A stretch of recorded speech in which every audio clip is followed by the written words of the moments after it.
Assalamualaikum warahmatullahi wabarakatuh. Perkenalkan, saya Apoteker Indri Dwi Rahasasti, S.Pharm MSc.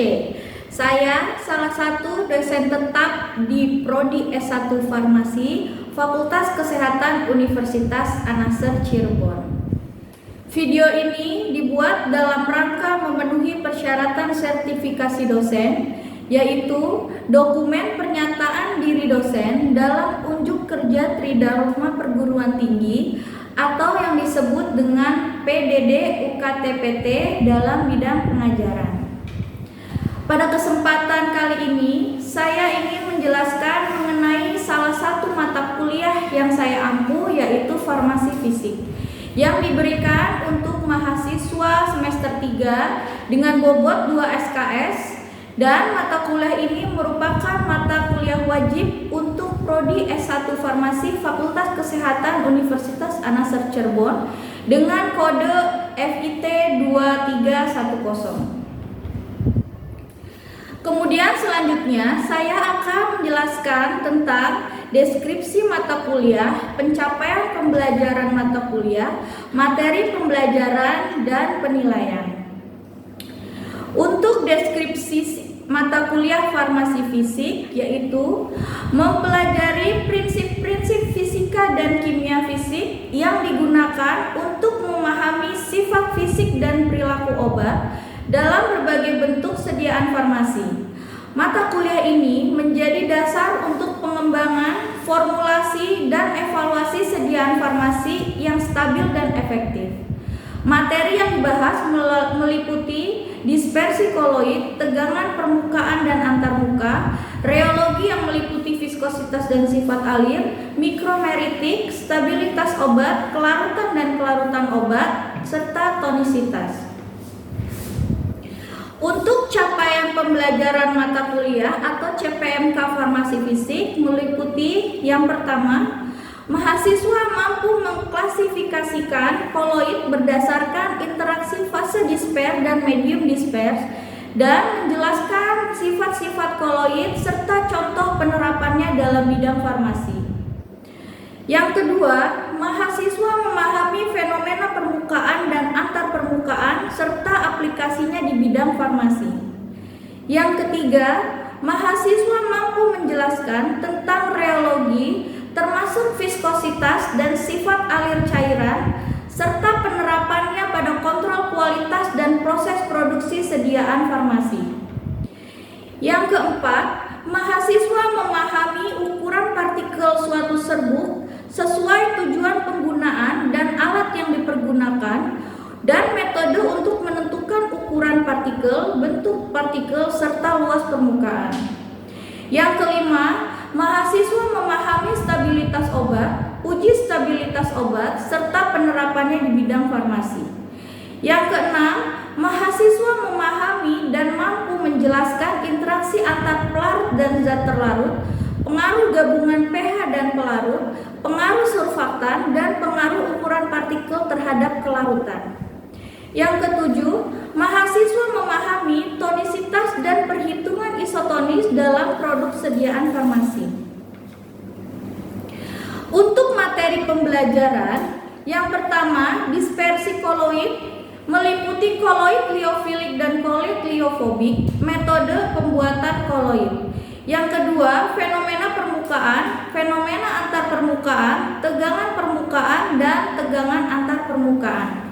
Yang ketiga, reologi, di mana meliputi viskositas, pembagian cairan berdasarkan sifat alir, cairan Newton dan cairan non-Newton, metode penentuan sifat alir, dan penerapannya dalam sediaan farmasi. Yang keempat, mikromeritik, di mana mengukur metode pengukuran partikel, perhitungan partikel dengan metode pengayakan, serta sedimentasi. Yang kelima, stabilitas obat. Jenis-jenis stabilitas obat meliputi stabilitas fisik, kimia, dan mikrobiologi. Yang keenam, kelarutan, di mana membahas tentang kelarutan gas dalam cair, kelarutan cair dalam cair, serta kelarutan padat dalam cair. Yang ketujuh, tonisitas dan larutan isotonis, di mana mengukur metode pengukuran dengan metode titik beku dan metode ekuivalensi NaCl.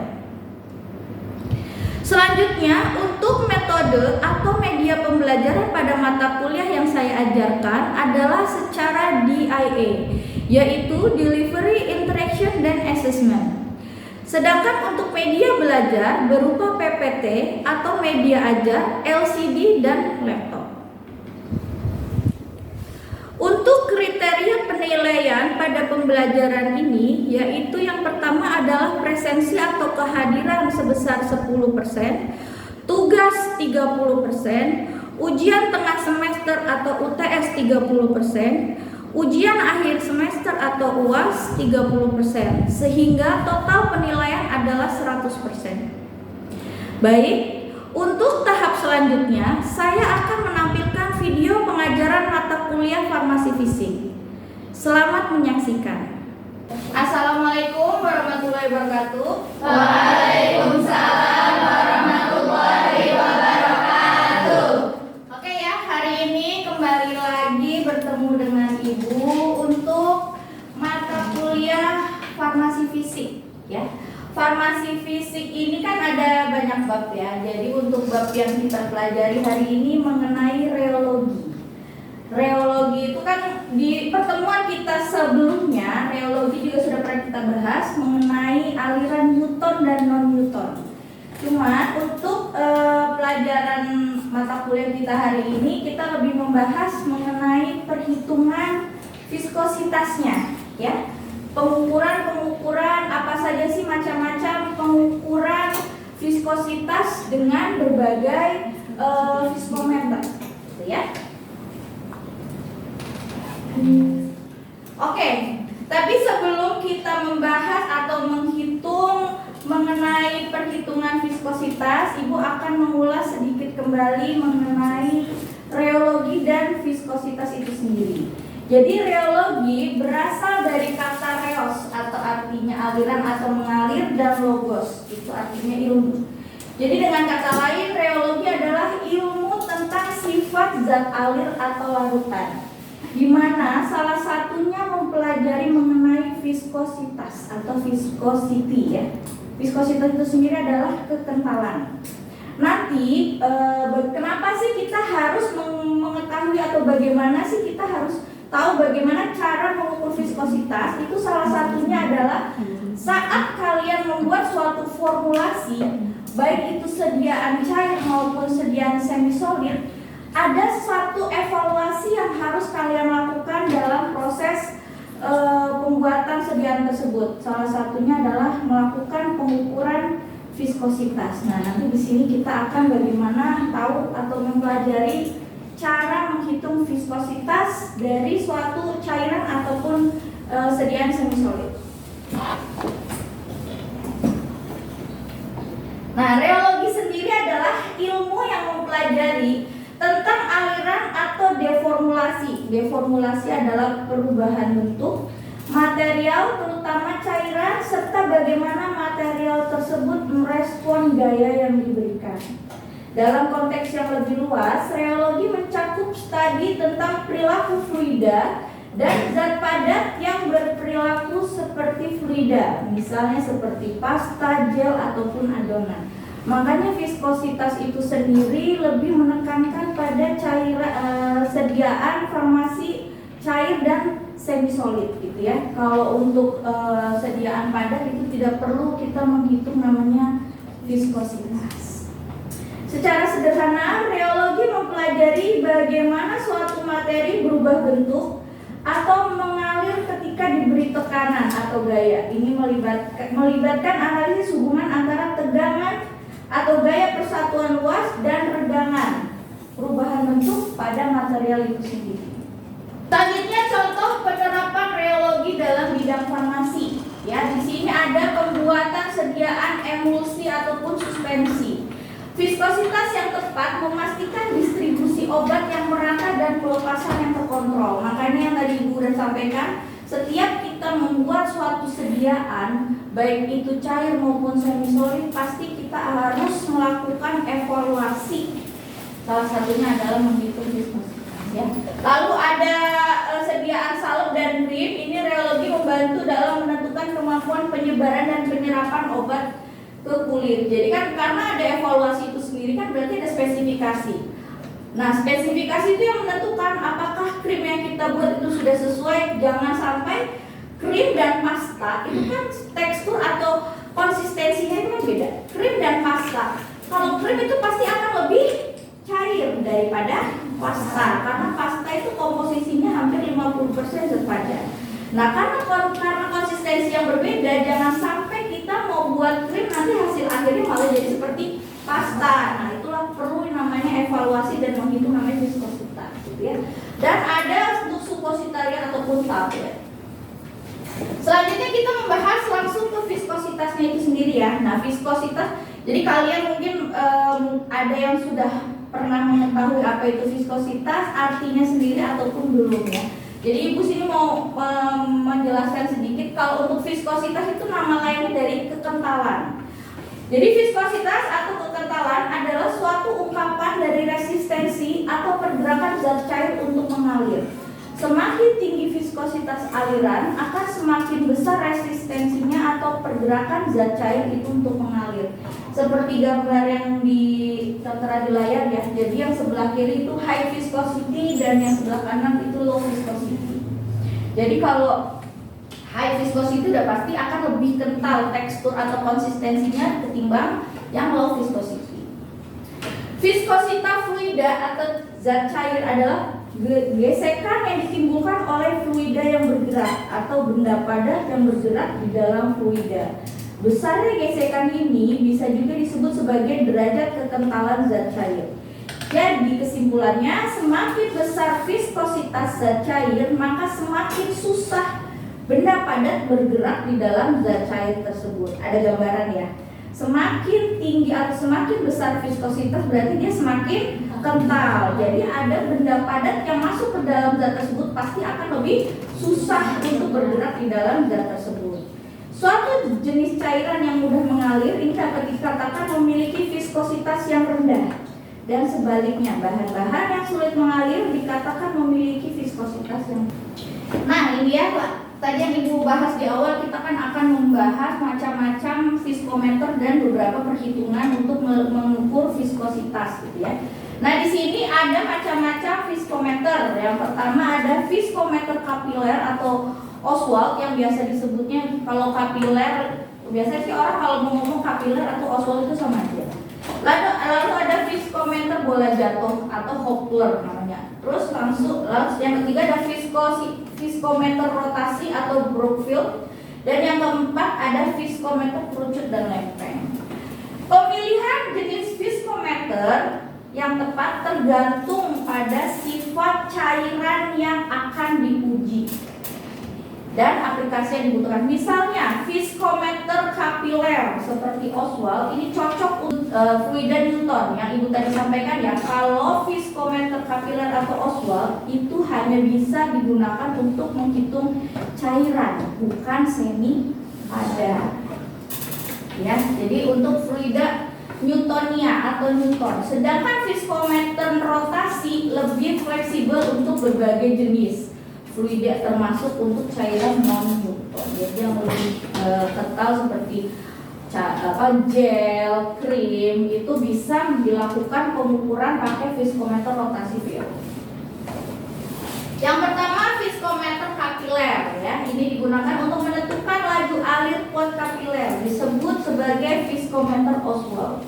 Pada viskometer Oswald yang diukur adalah waktu yang dibutuhkan atau yang diperlukan oleh sejumlah cairan tertentu untuk mengalir melalui pipa kapiler dengan gaya yang disebabkan oleh berat cairan itu sendiri. Viskometer kapiler ini berdasarkan hukum Poiseuille. Berdasarkan persamaan ini ya, dengan membandingkan waktu alir cairan sampel dan cairan pembanding menggunakan alat yang sama. Dari persamaan tersebut kita sederhanakan ya, karena jari-jari, volume dan panjang viskometer ini tidak berubah pada viskometer kapiler atau Oswald, maka bisa digabungkan dengan suatu konstanta dan delta P-nya tergantung pada kerapatan cairan. Nah, maka rumus yang bisa digunakan untuk menghitung viskositas menggunakan viskometer kapiler atau Oswald adalah yang terakhir ini ya. Densitas 1 viskositas 1 per viskositas kedua sama dengan densitas 1 dikali T-nya adalah waktu alir dibagi kerapatan atau densitas 2 dikali T2. Atau karena ini seperti ini ya, jadi yang di bawah bisa naik ke atas. Persamaan matematika ini sama dengan kalau dibagi pindah ke kanan jadi dikali. Jadi seperti ini ya. Jadi kalau kita mau menghitung suatu viskositas cairan sampel, jadi viskositas cairan sampel sama dengan viskositas cairan pembanding. Nah, dikalikannya T. T-nya itu waktu alir cairan sampel dikali dengan densitasnya atau massa jenisnya cairan sampel dibagi dengan waktu alir cairan pembandingnya dikali dengan massa jenis dari cairan pembanding tersebut. Karena biar lebih mudah dipahami, kita masuk aja ke soal latihan ya. Di sini ada contoh soal. Jika waktu yang dibutuhkan aseton untuk mengalir antara kedua tanda pada viskometer Oswald adalah 45 detik. Untuk air adalah 100 detik. Diketahui kerapatan aseton adalah 0,788 gram per cm kubik. Kerapatan air berarti termasuk dalam kerapatan cairan pembandingnya. Kalau cairan sampel yang akan kita uji ini adalah asetonnya. Dan viskositas airnya adalah 0,8. Berapakah viskositas aseton? Di sini ya, berarti kita hitung bersama-sama aja ya. Kita diketahui dulu. Diketahui mana tadi? T dari apa tuh pertama? T aseton ya. T aseton berarti apa? 45. T aseton adalah 45 detik. Lalu T air adalah yang pembanding. Waktu alir pembandingnya 100 detik. Lalu kerapatan aseton 0,788 gram per cm kubik. Kerapatan air 0,997 gram per cm kubik. Yang ditanyakan adalah tadi ada satu lagi yang belum. Viskositas air. Viskositas airnya adalah 0,8904 cp ya. Boleh mau pakai cp atau pakai pois. Kalau pois berapa? 1 cp berapa pois?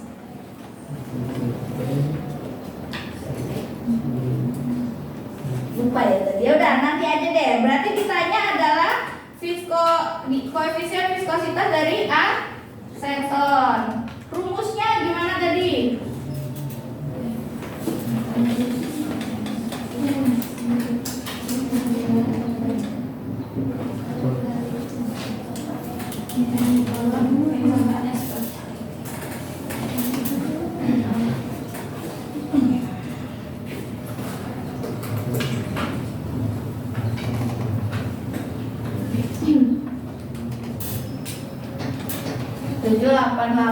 Dikali yang aseton ya, sama T asetonnya 45 detik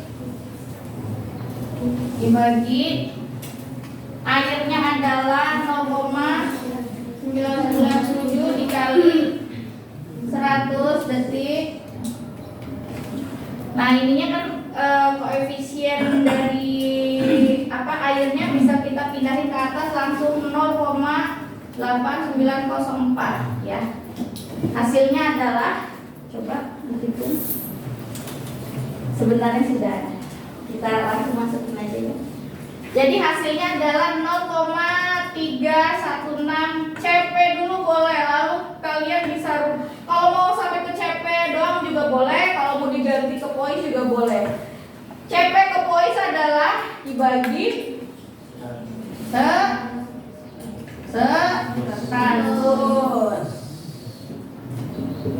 Oke ya, ini adalah rumus untuk menghitung viskositas viskositas fluida dengan viskometer Oswald atau Kaplan. Yang kedua ada viskometer bola jatuh ya. Ini prinsip kerjanya atau Hopler. Prinsip kerja viskometer Hopler adalah dengan mengukur waktu yang diperlukan bola untuk jatuh melalui cairan.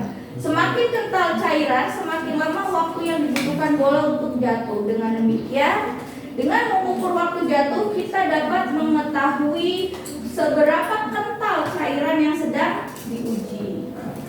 Pengukuran nilai koefisien viskositas cairan ini menggunakan viskometer bola jatuh atau Hopler ini mengikuti kaidah hukum Stokes ya. Jadi hukum Stokes menyatakan bahwa apabila sebuah benda bergerak dengan kecepatan atau V dalam sebuah fluida dengan nilai koefisien viskositas tertentu, benda tersebut akan mengalami gaya gesek fluida yang disebut gaya Stokes. Nah, dari persamaan Stokes ini ya, kita langsung aja ke rumus yang bisa digunakan untuk menghitung viskositas menggunakan viskometer Hopler atau bola jatuh. Pakainya yang ini ya. Jadi koefisien viskositas adalah 2 kali R kuadrat. R kuadrat adalah dari mana Bu? Dari bola yang akan kita jadikan bola media ujinya ya. Dikali G adalah gaya gravitasi, dibagi 9 kali V adalah kecepatan, dikali densitas dari bola dikurangi densitas fluidanya yang akan kita tentukan. Selanjutnya yang ketiga ada viskometer rotasi atau viskometer Brockfield ya. Ini mengukur torsi yang dibutuhkan untuk memutar suatu benda. Bendanya di sini ada viskometer rotasi ini memiliki alatnya ini ya, terdiri dari spindle, ada bob dan kerucut dalam cairan pada kecepatan tertentu. Viskometer rotasi yang umumnya digunakan adalah viskometer Brockfield. Nah, kalau viskometer Brockfield ini biasanya kalau kita mau menghitung viskositas suatu sediaan ya, jadi kalau viskositas rotasi atau Brockfield ini bisa dalam bentuk fluida atau cairan Newton ataupun cairan non Newton. Jadi fluida ataupun yang semi solid itu bisa menggunakan viskometer rotasi dari Brockfield ini. Nah, ini tuh caranya, komponen utamanya yang seperti tertera di gambar ya. Jadi ada spindle, ada motornya, ada sensor torsi, ada sistem tampilan. Nah, di sistem tampilan ini nanti akan tertera langsung berapa viskositas dari cairan yang akan kita uji. Jadi kita masukin aja tuh gelas ukur gitu ya, nanti dimasukin spindle-nya, lalu nanti dia akan berputar sendiri, terus akan muncul nilai viskositasnya. Itu bisa nanti kita praktekkan saat praktikum ya. Dan yang keempat viskometer kerucut dan lempeng atau viskometer cone and plate. Selanjutnya faktor-faktor yang mempengaruhi dari viskositas. Yang pertama ada suhu, konsentrasi larutan, berat molekul, dan tekanan. Yang pertama suhu. Viskositas berbanding terbalik dengan suhu. Jika suhu naik, maka viskositas akan turun dan begitu sebaliknya. Ada bayangan ya? Misalnya aja kalian kalau yang mungkin di rumah minyak goreng deh. Kalau minyak goreng kalian sebelum dipanaskan itu kan akan memiliki konsistensinya lebih kental dibandingkan dengan minyak goreng setelah dipanaskan. Jadi dengan kata lain ini sesuai dengan faktor yang mempengaruhi viskositas ya, sesuai dengan faktor suhu. Apabila suhu itu dinaikkan, maka viskositasnya itu akan turun. Yang kedua ada konsentrasi larutan. Nah, viskositas ini berbanding lurus dengan konsentrasi. Jadi semakin tinggi konsentrasi di dalam suatu larutan ya atau cairan, di situ memiliki viskositas yang semakin tinggi juga ya. Suatu larutan dengan konsentrasi tinggi akan memiliki viskositas yang tinggi pula. Lalu yang ketiga ada berat molekul solut. Viskositas ini berbanding lurus dengan berat molekul solut. Karena dengan adanya solut yang berat akan menghambat atau memberi beban yang berat pada cairan sehingga menaikkan viskositas. Jadi sama seperti konsentrasi yang berbanding lurus. Kalau suhu itu berbanding terbalik. Yang keempat ada tekanan. Semakin tinggi tekanan akan semakin besar viskositas suatu cairan. Oke? Jadi untuk materi viskositas sudah Ibu sampaikan hari ini. Ibu mau memberikan suatu latihan soal ya. Untuk kalian ada 2 latihan soal yang bisa kalian kerjakan sekarang. Bisa berdiskusi dengan teman-temannya yang kalau memang sudah selesai nanti Ibu akan tunjuk siapa yang atau enggak kalian yang bersedia maju untuk mengerjakan soal tersebut. Oke? Ibu tunggu, kalian boleh catat atau lihat aja langsung nomor 1, nomor 2 diketahui, ditanya dan langsung dijawab. Oke ya, kalian boleh berdiskusi. Silakan. Sudah Ibu kasih waktu, sekarang siapa yang sudah selesai mengerjakan boleh maju ke depan. Nomor 1, siapa? Nomor 1, siapa yang mau maju? Ya, boleh. Ayo.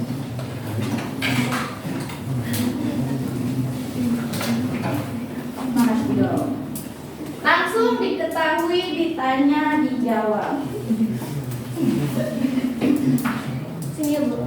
Jangan di sini. Biar kelihatan. 0,788 dikali T.